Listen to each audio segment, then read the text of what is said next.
I just had the opportunity to get the latest briefing from FBI Director Comey, as well as Deputy Attorney General Yates and the rest of my national security team about the tragedy that took place in Orlando. They're going to be doing a more extensive briefing around noon, just a little bit after noon, over at FBI headquarters, so I will allow them to go into all the details, but I thought it was important for you to hear directly from me.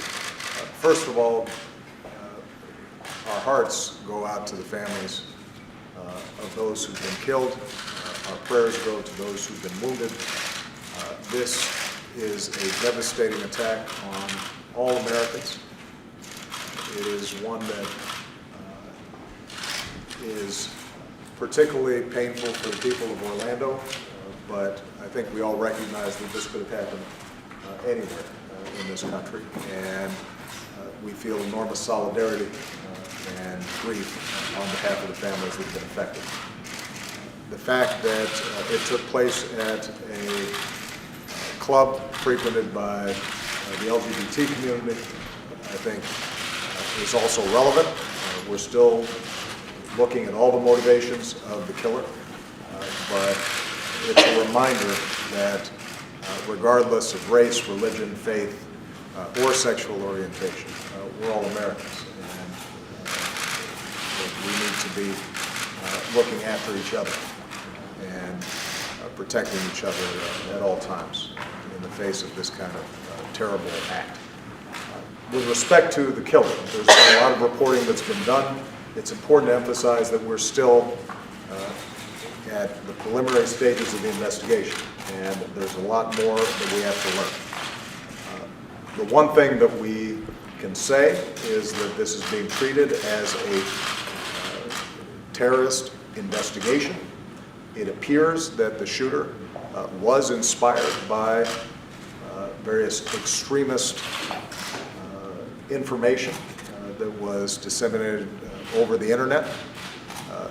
All those materials are currently being searched, exploited, so we will have a better sense of the pathway that the killer took in making a decision to launch this attack. As Director Comey, I think, will indicate, at this stage we see no clear evidence that he was directed externally.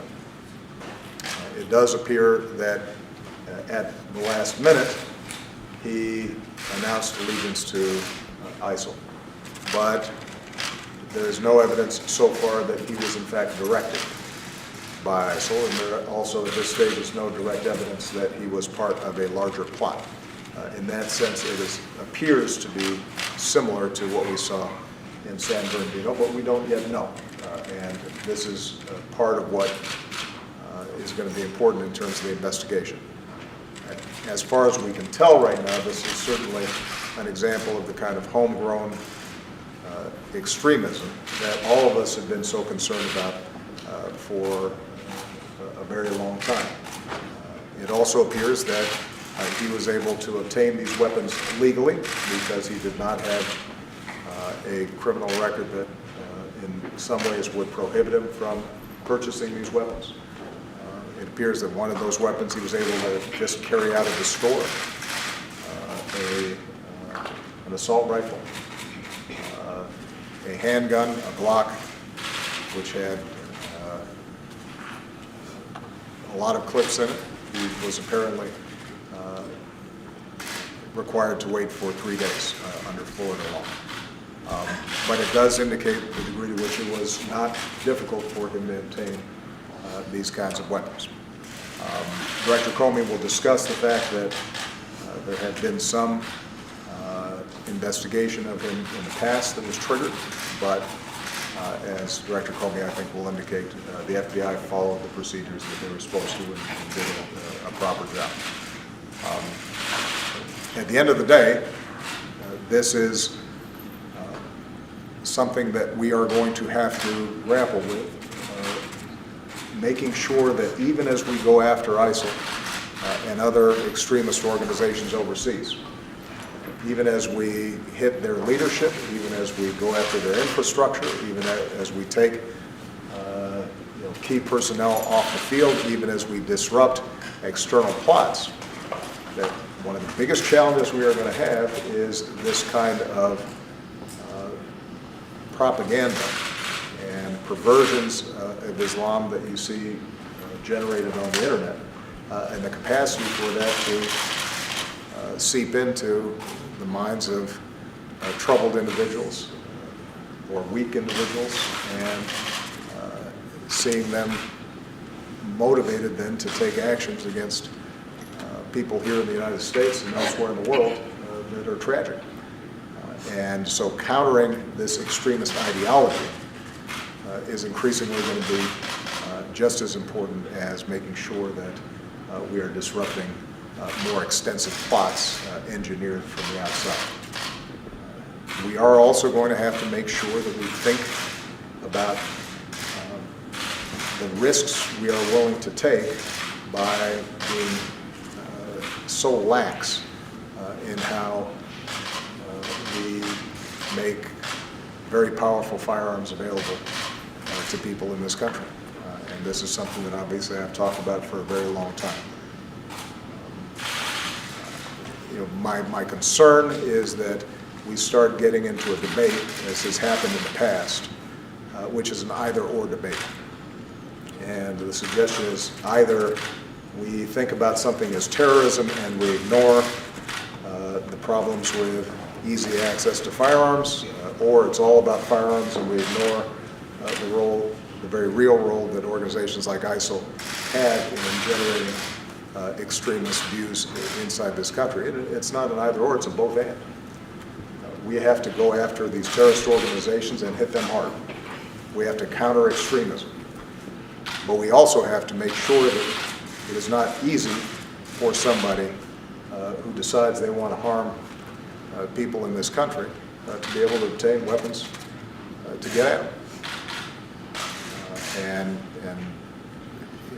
My hope is that over the next days and weeks that we are being sober about how we approach this problem, that we let the facts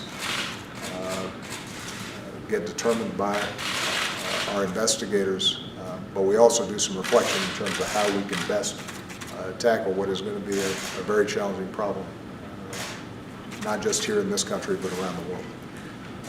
Again, my final point is just to extend our deepest sympathies to the families of those who were affected, and to send our prayers to those who are surviving and are in hospitals right now, their family members, hoping that they get better very soon. But in the meantime, you can anticipate sometime around noon that Director Comey and Deputy Attorney General Yates will provide you with a more full briefing about this. Okay? Mr. President, is there anything more on the LGBT angle to this? Well, I think we don't yet know the motivations, but here's what we do know, is organizations like ISIL, or organizations like Al-Qaeda, or those who have perverted Islam and created these radical, nihilistic, vicious organizations. One of the groups that they target are gays and lesbians, because they believe that they do not abide by their attitudes towards sexuality. Now, we also know these are organizations that think it's fine to take captive women and enslave them and rape them. So there clearly are connections between the attitudes of an organization like this and their attitudes towards tolerance and pluralism and a belief that all people are treated equally regardless of sexual orientation. That is something threatening to them. Women being empowered is threatening to them. So yes, I'm sure we will find that there are connections, regardless of the particular motivations of this killer. There are connections between this vicious, bankrupt ideology and general attitudes towards gays and lesbians. And unfortunately, that's something that the LGBT community is subject to, not just by ISIL, but by a lot of groups that purport to speak on behalf of God around the world. What are your thoughts about the fact that after all of these incidents over these years, that there has not been any move to reform gun control in this country? April, I think you know what I think about it.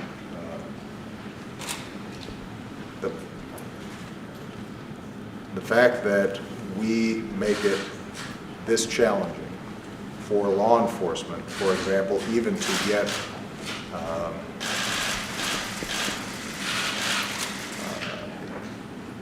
to get alerted that somebody who they are watching has purchased a gun.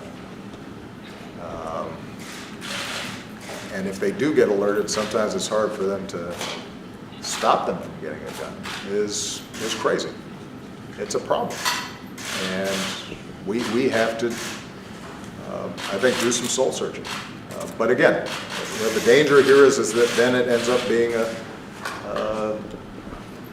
the usual political debate, and the NRA and the gun control folks say that, Obama doesn't want to talk about terrorism. And if you talk about terrorism, then people say, why aren't you looking at issues of gun control? The point is that if we have self-radicalized individuals in this country, then they are going to be very difficult, oftentimes, to find ahead of time. And how easy it is for them to obtain weapons is, in some cases, going to make a difference as to whether they're able to carry out attacks like this or not. And we make it very easy for individuals who are troubled or disturbed or want to engage in violent acts to get very powerful weapons very quickly. And that's a problem. It's a problem regardless of their motivations. It's a problem for a young man who can walk into a church in South Carolina and murder 9 people who offered to pray with him. It's a problem when an angry young man on a college campus decides to shoot people because he feels disrespected. It's certainly a problem when we have organizations like ISIL or Al-Qaeda who are actively trying to promote violence and are doing so very effectively over the internet. Because we know that at some point there are going to be, out of 300 million people, there are going to be some individuals who find, for whatever reason, that kind of horrible propaganda enticing. And if that happens and that person can get a weapon, that's a problem.